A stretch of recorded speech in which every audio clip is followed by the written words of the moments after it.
How to enroll in Chase online banking. Hello everybody.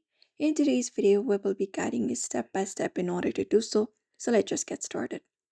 First of all, you may just head over to chase.com or even the application if available. For now, let's head over to chase.com.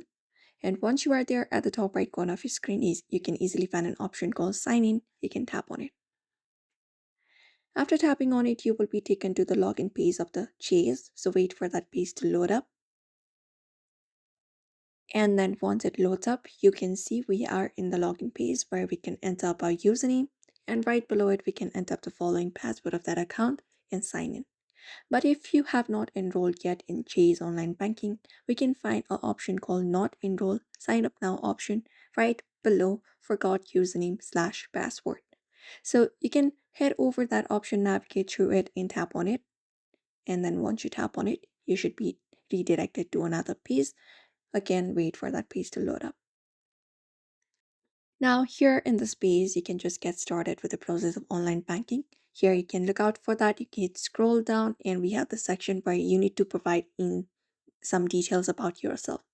So you can select what type of account would you like to access online, personal, business, or commercial. After that, you can provide your account card number here in the section. And right below it, you can provide your social security number, type it in there. And after that is done, you can just go ahead and create a username here in this create username section, and then follow up the next process by tapping on next on this option on your screen. After that is done, you just need to follow up the process that will be shown on the screen. You just need to go ahead and provide them with the details they will be asking in order to create an online banking account.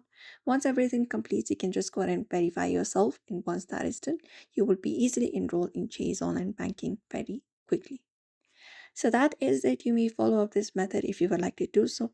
So therefore, I hope this video was helpful. Give it a thumbs up and subscribe for more tips and tutorials.